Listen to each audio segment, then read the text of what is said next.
আমাদের জ্ঞান বাড়িয়ে দেন। এরপরে লেখা আছে যারা জানে আর যারা জানে না তারা সমান নয়।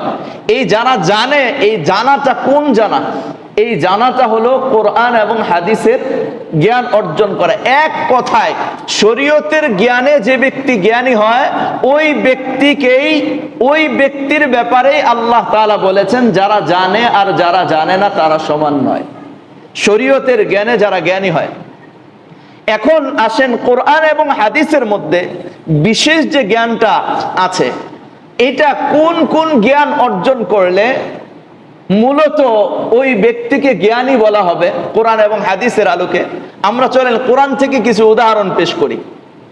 যেই জ্ঞানের মধ্যে, যেই ইলমের মধ্যে, যেই জ্ঞানের মধ্যে ঈমান শিখানো হয়। কি শিখানো হয়? ঈমান শিখানো হয়। কোরআন এবং হাদিসের পরিভাষায় ওই জ্ঞানকে জ্ঞান বলা হয়। কোরআন এবং হাদিসের পরিভাষায় ওই জ্ঞানকে জ্ঞান বলা হয় যেই জ্ঞানের মধ্যে ঈমান শিখানো হয়। আল্লাহ রাব্বুল আলামিন সূরা আলে ইমরানের শুরুতেই বলেন, শুরুর দিকেই, والراسخون في العلم يقولون آمنا به كل من عند ربنا وما يذكر إلا أولو الألباب। والراسخون في العلم, যারা ইলমের দিক থেকে জ্ঞানী হয়েছে, বুৎপত্তি অর্জন করেছে। والراسخون في العلم, তারা বলে ইয়াকুলুন, তারা বলে আমান্না বি, আমরা ঈমান এনেছি এমন বিষয়ের উপর যে কুল্লুম মিন ইনদি রাব্বিনা, আল্লাহ রাব্বুল আলামিনের পক্ষ থেকে যা কিছু এসেছে সব, এই যা কিছু আছে সব কিছু আল্লাহ রাব্বুল আলামিনের পক্ষ থেকে এসেছে, এই বিষয়ের উপর আমরা ঈমান এনেছি। সুতরাং এখানে বোঝা গেল যেই ইলমের মধ্যে ঈমান শিখানো হয়, যেই জ্ঞানের মধ্যে ঈমান শিখানো হয়, ওই জ্ঞানে যারা জ্ঞানী হয় ওইটাকেই প্রকৃত জ্ঞানী বলা হয়।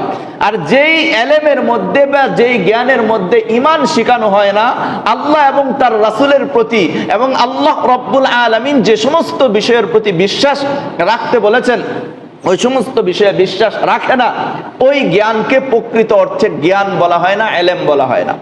আল্লাহ রাব্বুল আলামিন আমাদেরকে বোঝার তৌফিক দান করেন। এটা গেল এক নাম্বার বিষয়।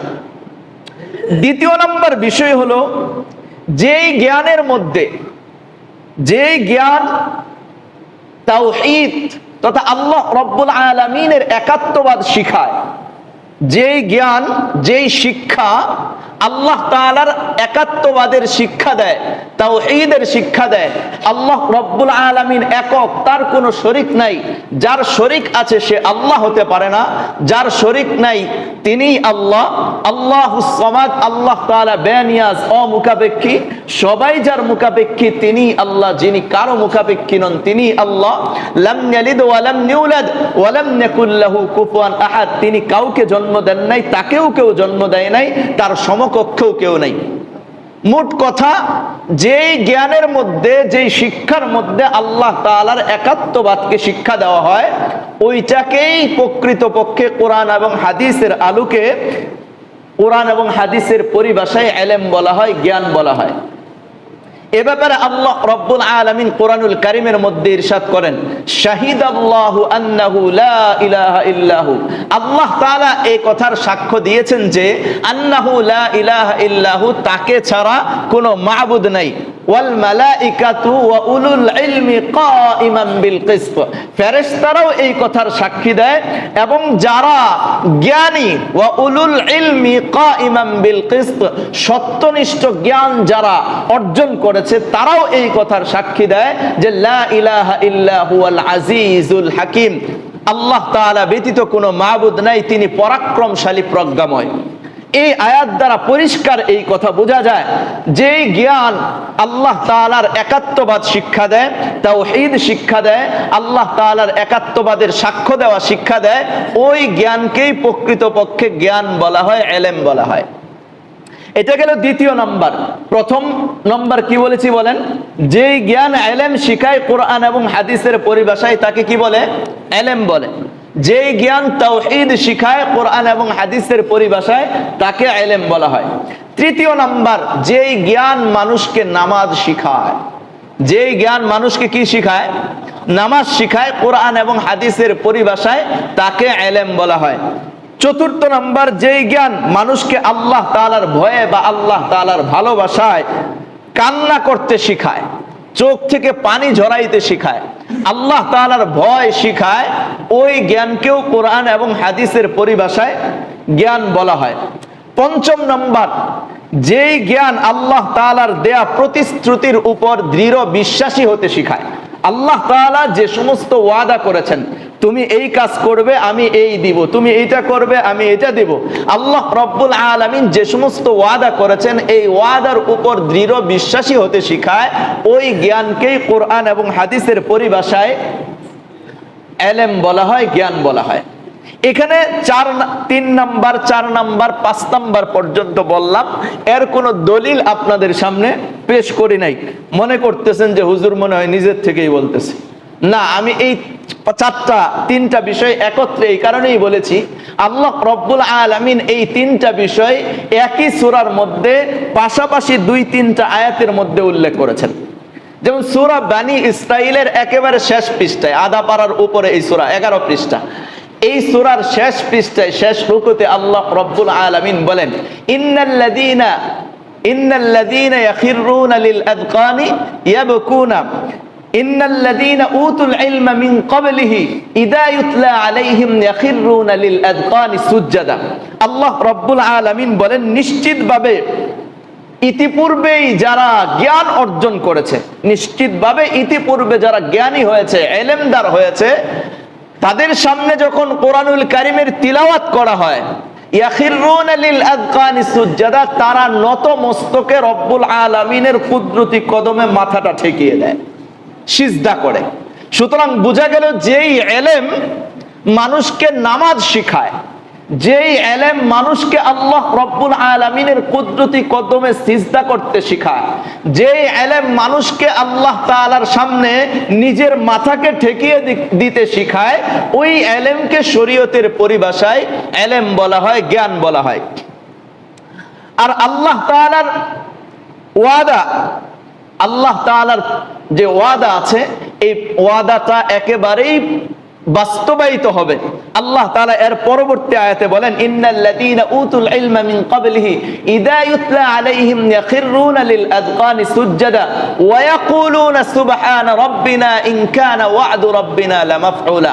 আর তারা এই কথাও বলে, ওয়া ইয়াকুলুনা সুবহানা রাব্বিনা, আমাদের প্রতিপালক মহান এবং পবিত্র, ওয়ায়াকুলুনা সুবহানা রাব্বিনা ইন কানা ওয়া'দু রাব্বিনা লামাফউলা, আমাদের প্রতিপালকের দেয়া প্রতিশ্রুতি অবশ্যই বাস্তবায়িত হবে। অর্থাৎ যেই ইলম এই কথা মানুষের অন্তরে দৃঢ়ভাবে বসিয়ে দেয় যে আল্লাহ তাআলা যে সমস্ত ওয়াদা করেছেন, যে সমস্ত প্রতিশ্রুতি দিয়েছেন, এই সমস্ত প্রতিশ্রুতি অবশ্যই বাস্তবায়িত হবে, এই বিশ্বাস যাদের অন্তরে, যেই ইলম শিখাবে ওই ইলমকেই প্রকৃতপক্ষে কোরআন এবং হাদিসের পরিভাষায় ইলম বলা হয়। এরপরে আল্লাহ তাআলা বলেন, পরবর্তী আয়াতটা আমি তিলাওয়াত করব না, এই কারণে যে ওইটা সিজদার আয়াত, যদি আমি তিলাওয়াত করি তাহলে আপনাদের সকলকেই সিজদা দিতে হবে। আমি শুধু অর্থটা বলছি। আল্লাহ তাআলা ওইখানে বলেন যে ক্রন্দন করতে করতে নিজের মাথাকে রব্বুল আলামিনের, আল্লাহ তাআলার ভয়ে, আল্লাহ তাআলার ভালোবাসায় নিজের মাথাকে আল্লাহ রব্বুল আলামিনের কুদরতি কদমে ঠেকিয়ে দেয়।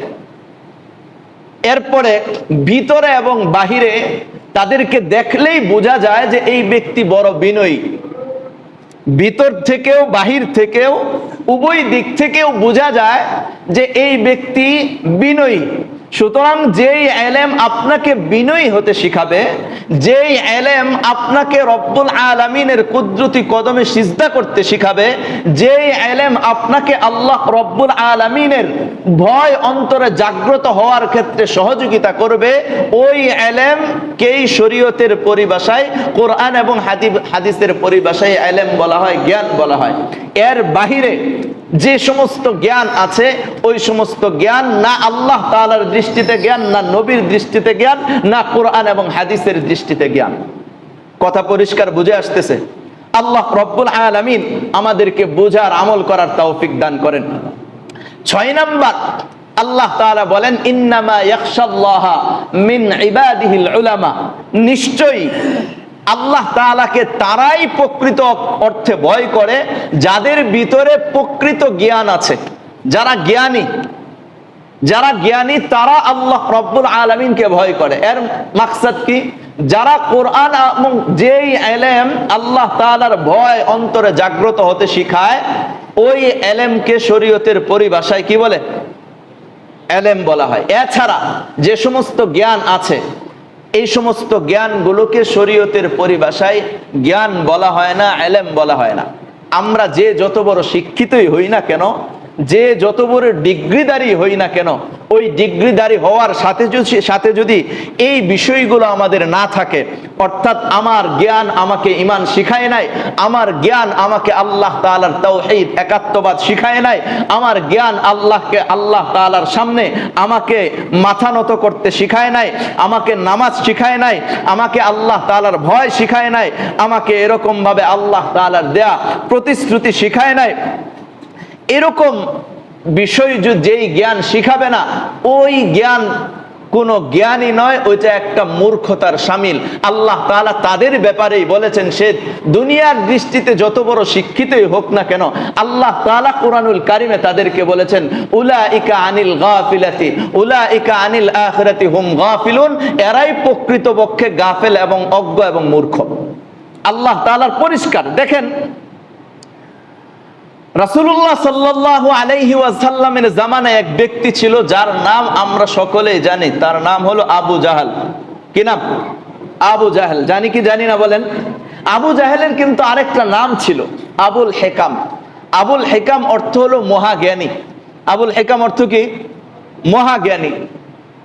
রাসূলুল্লাহ সাল্লাল্লাহু আলাইহি ওয়াসাল্লাম পরিষ্কারভাবে এই কথা জানিয়ে দিয়েছেন, যেই ব্যক্তির নিকট আল্লাহ তাআলার জ্ঞান নাই, যেই ব্যক্তির নিকট আল্লাহ তাআলার তাওহীদের একাত্মবাদের স্বীকারোক্তির জ্ঞান নাই, যেই ব্যক্তির নিকট আল্লাহ তাআলার নামাজ, আল্লাহ তাআলার কাছে আল্লাহ তাআলার কুদরতি কদমে কপাল ঠেকিয়ে দেওয়ার জ্ঞান নাই, যেই ব্যক্তির নিকট এরকম ভাবে আল্লাহ তাআলার ভয়ের জ্ঞান নাই, যেই ব্যক্তির নিকট আল্লাহ তাআলার দেয়া প্রতিশ্রুতির জ্ঞান নাই, সে দুনিয়ার দৃষ্টিকোণ থেকে আবুল হেকাম তথা মহাজ্ঞানী হলেও রাসূল করিম সাল্লাল্লাহু আলাইহি ওয়াসাল্লাম তার পরিষ্কার নাম ঘোষণা করেছেন আবু জাহেল, অর্থাৎ একেবারে গণ্ডমূর্খ। কথা বুঝতে পেরেছেন? সুতরাং এই সমস্ত জ্ঞানে যারা জ্ঞানী হবে, এরাই প্রকৃতপক্ষে জ্ঞানী। এছাড়া বাকি যে জ্ঞানগুলি আছে, এগুলোর দ্বারা প্রকৃতপক্ষে জ্ঞানী আল্লাহ তাআলার দৃষ্টিতেও হবে না, নবীজির দৃষ্টিতেও হবে না, কোরআন এবং হাদিসের দৃষ্টিতেও হবে না। কেন? দেখুন, জগৎ কয়টা? দুইটা। কয়টা জগৎ? কয়টা জগৎ বলেন? দুইটা। একটা হলো আখিরাত। একটা কি? আখিরাত। আরেকটা কি? দুনিয়া। আখিরাতের কোনটা ভালো হবে এবং কোনটা মন্দ হবে, আখিরাতে আল্লাহ তাআলা কার কি ফায়সালা করবেন, আখিরাতে কবরের জিন্দেগিতে, মৃত্যুর পরবর্তী জিন্দেগিতে, চিরস্থায়ী জিন্দেগির মধ্যে সফলতা অর্জনের জন্য যে জ্ঞান দরকার, ওই জ্ঞানটা মূলত কাদের নিকট আছে বলেন? আমার কথা মনে হয় বুঝেননি। কাদের নিকট আছে? যারা কোরআন এবং হাদিসের জ্ঞান অর্জন করেছে, তথা আলেমদের নিকট আখিরাতের জিন্দেগিতে কিভাবে সফল হওয়া যাবে এই সম্পর্কে পরিপূর্ণ জ্ঞান রয়েছে। কথা বুঝতে পেরেছেন? সুতরাং তারা আখিরাতের জিন্দেগিতে সফল হওয়ার জন্য যে সমস্ত জিনিস জানা দরকার, সবগুলো তাদের নিকট আছে, আর এরই মাধ্যমে তারা আখিরাতের জিন্দেগিতে সফল হতে পারবে। আরেকটা হলো দুনিয়ার জগৎ। এখন এই দুনিয়ার জগতের যে সমস্ত জ্ঞানী আছে, এরা আবার দুই ভাগে বিভক্ত। আল্লাহ রব্বুল আলামিন এখানে ভালো করে বুঝেন, যারা আখিরাতের জ্ঞানে জ্ঞানী, এরা তো আখিরাতে সফল হবেই, পাশাপাশি দুনিয়ার জিন্দেগিতে কিভাবে সফল হতে হবে এবং সফলতার উচ্চ শিখরে যাইতে হবে এই সম্পর্কেও তারা পরিপূর্ণ জ্ঞান রাখেন। বলবেন হুজুর এটা আপনি নিজের থেকে বললেন। আমি নিজের থেকে বলি নাই, কোরআনুল কারিমে রব্বুল আলামিন পরিষ্কারভাবে জানিয়ে দিয়েছেন, মান আমিলা সালিহাম মিন যাকারিন আও উনসা ওয়া হুয়া মুমিন ফালানুহইয়ান্নাহু হায়াতান তাইয়্যিবা। যে ব্যক্তি নেক আমল করবে ঈমানের সাথে, চাই সে নারী হোক চাই পুরুষ হোক, আল্লাহ তাআলা বলেন যে আমি অবশ্যই তাকে দুনিয়াতে সুখ স্বাচ্ছন্দ্যময় জীবন দান করব।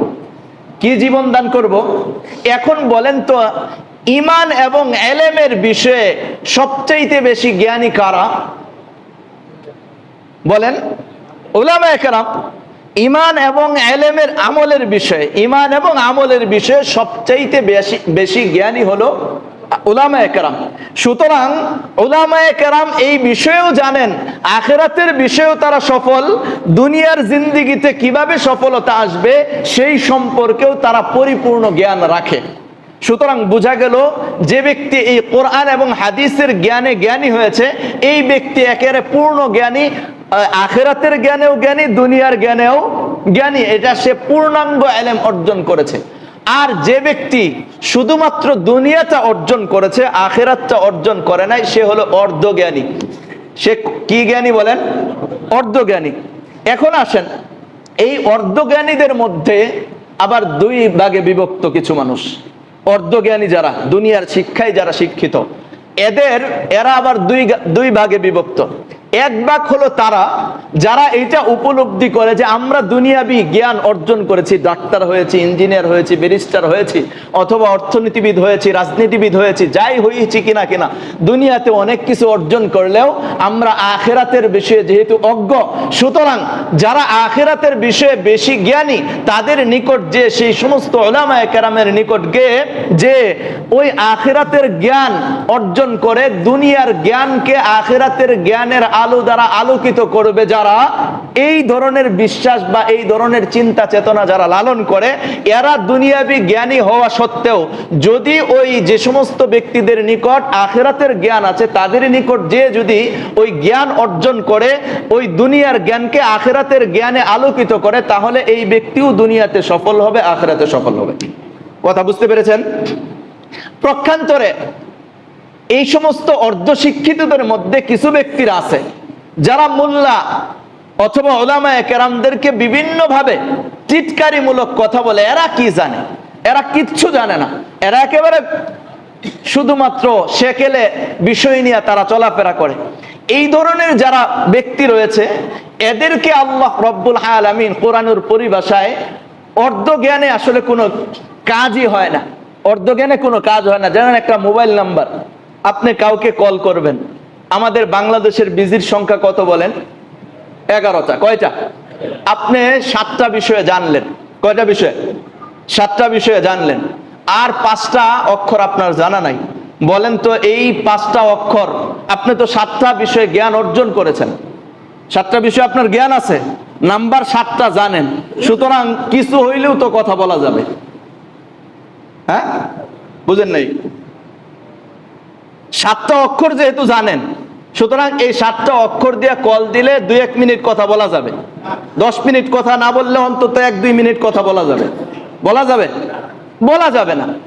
সুতরাং ভালো করে বুঝেন, যে ব্যক্তি আখিরাতের জ্ঞানে জ্ঞানী, দুনিয়ার জ্ঞানেও জ্ঞানী, অর্থাৎ উলামায়ে কেরাম, এরা তো দুনিয়াতেও সফল হবে, আখিরাতেও সফল। আর যারা দুনিয়াতে জ্ঞানী হওয়া সত্ত্বেও আখিরাতের জ্ঞানে জ্ঞানী না হয়ে নিজের ভিতরে বুঝ আছে যে আমাকে উলামায়ে কেরামের নিকট যে আখিরাতের জ্ঞানে আমাকে জ্ঞানী হইতে হবে সফলতার জন্য, তারাও সফল হবে। আর যে ব্যক্তির চিন্তা চেতনা এটা থাকবে যে ওরা কি বুঝে, আমরাই বেশি বুঝি, এই ধরনের চিন্তা চেতনা নিয়ে যে ব্যক্তি তার জীবন অতিবাহিত করবে, ওই ব্যক্তি ওই 7 নাম্বার জানার পরে যেরকম বাকি 5 নাম্বার বা 4 নাম্বার না জানার কারণে 1-2 মিনিটও কথা বলা যায় না, এইরকম এই ব্যক্তি দুনিয়াতেও ব্যর্থ, আখিরাতেও ব্যর্থ হবে। আল্লাহ রব্বুল আলামিন আমাদেরকে বুঝার আমল করার তৌফিক দান করেন। এ কারণে নবীজি পরিষ্কার ভাষায় উল্লেখ করেছেন, কুন আলিমান, তুমি হয় আলেম হয়ে যাও। নবীজি পরিষ্কার বলেছেন, আলেম হয়ে যাও। আও মুতাআল্লিমান, তুমি আলেম হতে পারো নাই, তাহলে আলেমের সান্নিধ্য গ্রহণ করো। আলেমের কি করো? সান্নিধ্য গ্রহণ করে কোরআন এবং হাদিসের জ্ঞান অর্জন করো। যেই জ্ঞান তোমাকে ঈমান শিখাবে, যেই জ্ঞান তোমাকে তাওহীদ শিখাবে, যেই জ্ঞান তোমাকে নামাজ শিখাবে, যেই জ্ঞান তোমাকে আল্লাহ তাআলার ভয় জাগ্রত করা শিখাবে, যেই জ্ঞান তোমাকে আল্লাহ তাআলার দেয়া প্রতিশ্রুতির উপর দৃঢ় বিশ্বাসী হওয়া শিখাবে। মোট কথা, কোরআন এবং হাদিসের যে সমস্ত বিষয় রয়েছে, আখিরাতের বিষয় রয়েছে, এই সমস্ত বিষয় যেই জ্ঞান শিখাবে, যারা শিখেছে তাদের নিকট যে সেগুলো শিখবে, ওই ব্যক্তি দুনিয়া এবং আখিরাতে সফল হবে। আর এছাড়া বাকি যারা দুনিয়াবি শিক্ষায় শিক্ষিত হয়েই নিজেকে মহাপণ্ডিত মনে করবে, আর এদের মধ্যে কিছু পণ্ডিত এরকমও আছে যে ওলামায়ে কেরামের সান্নিধ্য তো গ্রহণ করবে না, সুতরাং সে তো মুসলমান, নিজেকে মুসলমানের ঘরে জন্মগ্রহণ করেছে বিদায় নিজেকে মুসলমান দাবি করে, এই কারণে নিজে নিজে পণ্ডিতি কইরা কোরআন এবং হাদিস অধ্যয়ন করবে। ওই ব্যক্তির মতোই ব্যর্থ হবে যে নামাজের যে শাব্দিক অর্থগুলি আছে, নামাজের শাব্দিক অর্থ কি বলেছিলাম বলেন? দোয়া করা। সে নামাজ আমরা যেই পদ্ধতিতে আদায় করি, আল্লাহ রব্বুল আলামিন নামাজের একটা নির্ধারিত পদ্ধতি জানিয়েছেন, সালাতের একটা নির্ধারিত পদ্ধতি দাঁড়াবে, এরপরে কিছু শর্ত শারায়াত আছে, কিছু ফরজ আছে, ওয়াজিব আছে, এইগুলো আদায় করবে, একটা বিশেষ পদ্ধতিতে দাঁড়িয়ে বিশেষ পদ্ধতিতে আমলগুলো সম্পন্ন করবে, এটাকে নামাজ বলা হয়। আর যে ব্যক্তি নিজে নিজে পণ্ডিতি করবে, সে তো ওই সালাতের অর্থটা কি তুলবে? দোয়া করা তুলবে, অথবা কাঠ সোজা করাকে তুলবে। কাঠ বেঁকে গেছে, আগুন দিয়ে কাঠ সোজা করবে এবং ভাববে যে আমি নামাজ আদায় করে ফেলেছি। কথা বুঝতে পেরেছেন? অথবা সে ভাববে সওমের আর সিয়ামের অর্থ যেহেতু বিরত থাকা, আমি 2-1 ঘন্টা খাওয়ার থেকে বিরত থেকেছি, সুতরাং আমার রোজা হয়ে গেছে। এইরকমই উল্টাপাল্টা বুঝে সে তার ঠিকানা জাহান্নাম বানাইতে থাকবে। আল্লাহ রাব্বুল আলামিন আমাদেরকে প্রকৃত জ্ঞানে জ্ঞানী হওয়ার তৌফিক দান করেন, আমাদেরকে আখিরাতের জ্ঞানে জ্ঞানী হওয়ার তৌফিক দান করেন, কোরআন এবং হাদিসের জ্ঞানে জ্ঞানী হয়ে আমাদেরকে পূর্ণ সফলতা অর্জনের তৌফিক দান করেন। এজন্যই আমরা গত সপ্তাহেও বলেছিলাম, এই সপ্তাহেও বলছি পরিষ্কার কথা, আমি কি আমার সন্তানকে, কলিজার টুকরা সন্তানকে ওই জ্ঞানী বানাবো যেটা একটা অর্ধ জ্ঞান, নাকি পূর্ণাঙ্গ জ্ঞান তাকে শিক্ষা দেব যেটার দ্বারা দুনিয়া এবং আখিরাতে উভয় জগতে সফল হবে? কি বলেন? দুনিয়া এবং আখিরাতে সফল হবে এরকম জ্ঞানে জ্ঞানী বানানোই একজন বুদ্ধিমান পিতার কাজ, একজন বুদ্ধিমান মায়ের কাজ। এজন্য আমরা আমাদের সন্তানদেরকে ধর্মীয় শিক্ষায় শিক্ষিত করার চেষ্টা করি। আল্লাহ রব্বুল আলামিন আমাদেরকে তৌফিক দান করেন।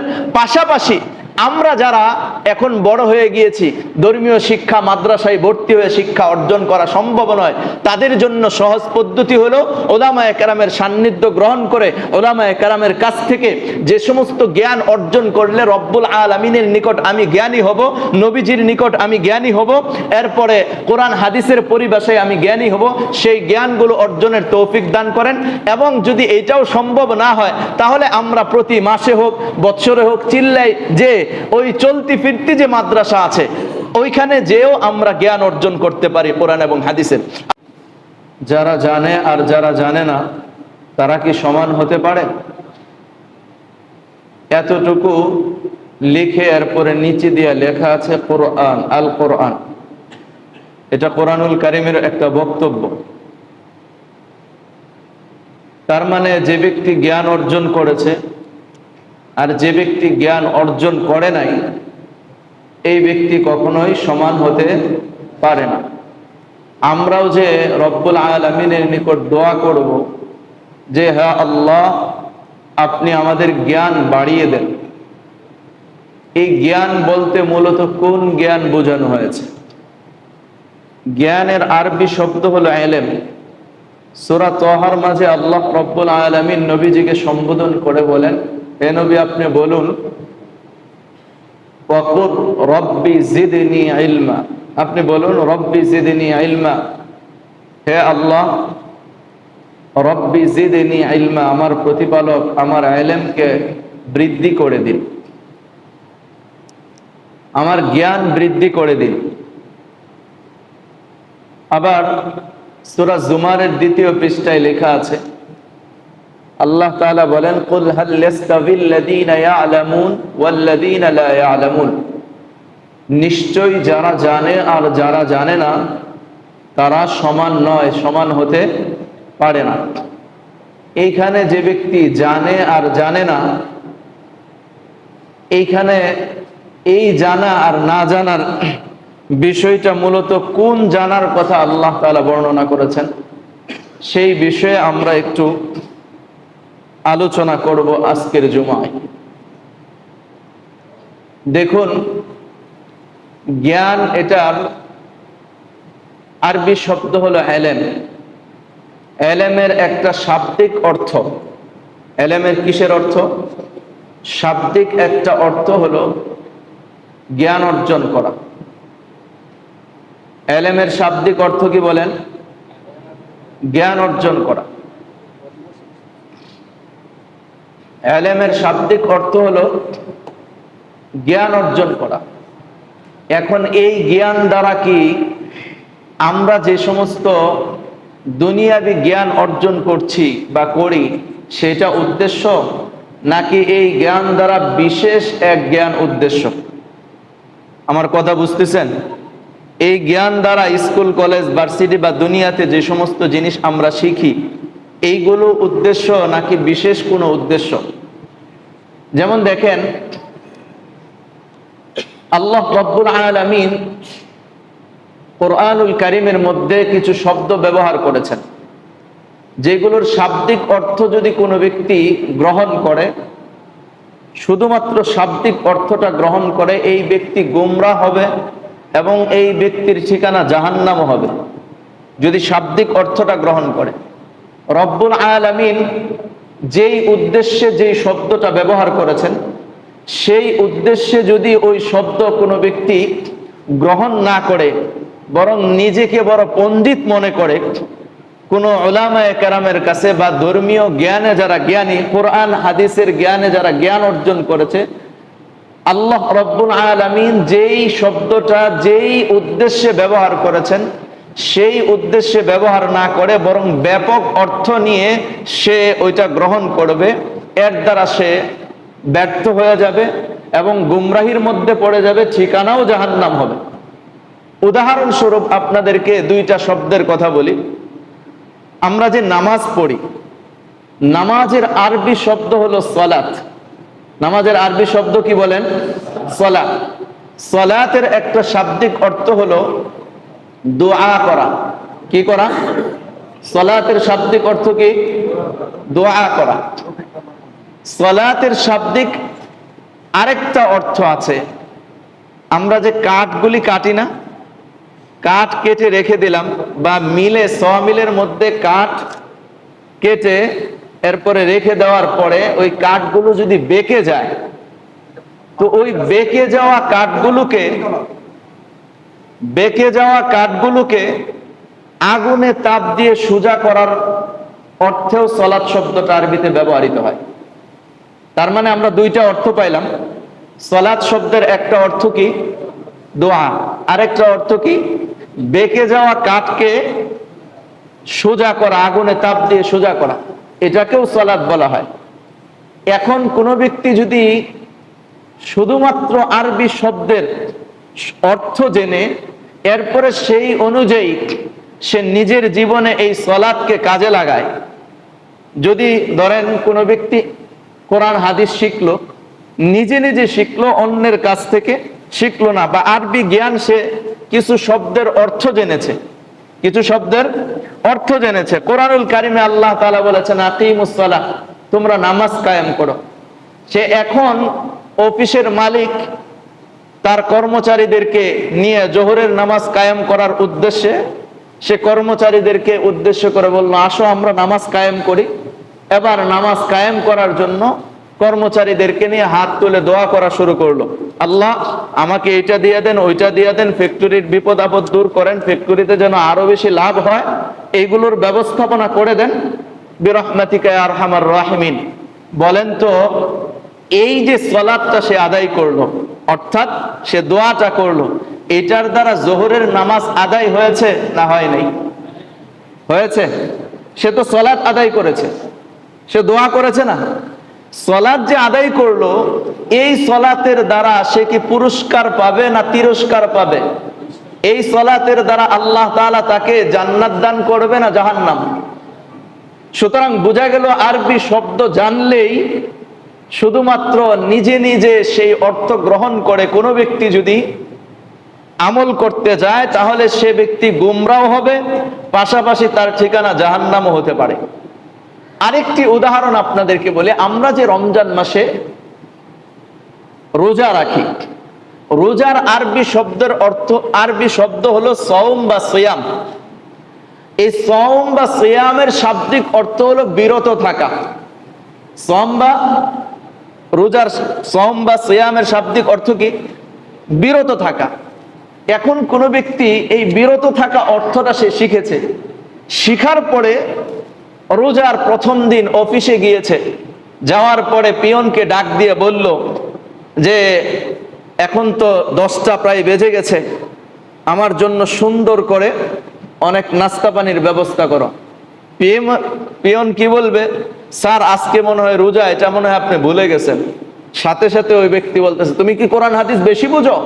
কোরআন হাদিস পড়ো। মোল্লারা তো বড় কঠিন করাটাই শিখেছে। আল্লাহ তাআলা তো কোরআনে এটাও বলছেন, ইউরিদুল্লাহু বিকুমুল ইউসরা ওয়ালা ইউরিদু বিকুমুল উসর। আল্লাহ সহজটা চান, কঠিনটা চান না। সওম অর্থ হলো বিরত থাকা। সকালবেলা ঘুম থেকে উঠে আমি বিভিন্ন জায়গায় ব্যায়াম করলাম, এখন পর্যন্ত কোনো কিছু পানাহার করি নাই, খাই নাই, এই যে একটা নির্দিষ্ট সময় আমি বিরত রেখেছি, তো আমার তো সওম আদায় হয়ে গেছে, এখন আমি পেট করে নাস্তা করব। এখন বলেন তো, এই ব্যক্তি কি এইটুক আদায়ের দ্বারা শাস্তির সম্মুখীন হবে নাকি পুরস্কারের সম্মুখীন হবে? সুতরাং বোঝা গেল যে কোরআন এবং হাদিসের কিছু শব্দ এরকম আছে যেই শব্দগুলো আল্লাহ রব্বুল আলামিন এবং আমাদের প্রিয়তম হাবিব সাল্লাল্লাহু আলাইহি ওয়াসাল্লামের পক্ষ থেকে বিশেষ অর্থে ব্যবহৃত হয়েছে। ওই বিশেষ অর্থ গ্রহণ না করে ব্যাপক যে অর্থটা আছে ওইটা গ্রহণ করে যদি কোনো ব্যক্তি আমল করে, সে ব্যক্তি পুরস্কারের জায়গায় তিরস্কৃত হয়ে জাহান্নামে প্রবেশ করবে। আল্লাহ রব্বুল আলামিন আমাদেরকে বুঝার তৌফিক দান করেন। ঠিক তদ্রূপ ইলম যেটাকে বলি আমরা, জ্ঞান অর্জন যেটাকে বলি আমরা, ব্যাপক অর্থে যে কোনো জ্ঞানকে তো আমরাও আসলে জ্ঞান বলি না। আমরা স্কুল কলেজের নিয়মতান্ত্রিক ভাবে পড়া লেখাকেও জ্ঞান বলি, কিন্তু এছাড়াও কিছু জানা আছে যেগুলোকে আমরা জ্ঞান বলি না। যেমন আপনাদেরকে বলি, যারা চুরি করে, পকেট মারে যারা, এদের জন্য কিন্তু ঢাকার মধ্যে বিশেষ অফিস আছে, তাদেরকে ওই পকেট মারা শেখানো হয়। কথা বুঝতে পারছেন?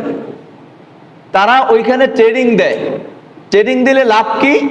যে তাদের পদ্ধতিতে যদি কোনো পকেট মারা হয় তাহলে এই ব্যক্তি সাধারণত ধরা খাবে না। পকেট মারার যে সমস্ত প্রশিক্ষণ আছে, এর মধ্যে একটা প্রশিক্ষণ এরকমও যে একটা কচি লাউয়ের চামড়া কি বড় মোটা হয় না পাতলা হয়? বলেন। এই কচি লাউয়ের উপর একটা পাতলা, একেবারে পাতলা একটা সুতি কাপড় ভিজিয়ে যদি সেটে দেওয়া হয়, তাহলে ওই লাউয়ের সাথে লেগে থাকে না পৃথক থাকে? এই অবস্থার ভিতরে ওইখানে যারা প্রশিক্ষণ দেয়, তাদের পরীক্ষায় পাশ করার জন্য তাদেরকে একটা অর্ধেক ব্লেড দেওয়া হয় 2 হাতের আঙ্গুলের মধ্যে, এবং ওই লাউটা, বীজাণু লাউটা, অর্থাৎ ওই বীজাণু কাপড়টা লাউয়ের মধ্যে যে পেঁচিয়ে দেওয়া হয়েছে, এইটা আরেক ব্যক্তির হাতে থাকে। সে তার মতো নড়াচড়া করতে থাকে, নির্দিষ্ট আকৃতিতে নড়াচড়া নয়, তার মতো করে সে নড়াচড়া করবে। সে ওই ব্যক্তি যার হাতে ব্লেড আছে, সে অন্য দিকে তাকিয়ে এক পুঁচে উপরের কাপড়টা যদি কাটতে পারে, দ্বিতীয় পুঁচে নয়, এক পুঁচে কাটবে এবং লাউয়ের মধ্যে কোনো ধরনের আঁচড় লাগবে না, তাহলে এই ব্যক্তি এই ট্রেনিং এ পাস করেছে। কথা বুঝতে পেরেছেন? এই যে একটা অবস্থান, এই যে একটা শিক্ষা, এইটাকে কি আমাদের সমাজে বলেন তো জ্ঞান বলা হয়? এটাকে জ্ঞান বলা হয়? আমরাও আসলে জ্ঞান অর্থ ব্যাপক অর্থে আমরা ধরি না।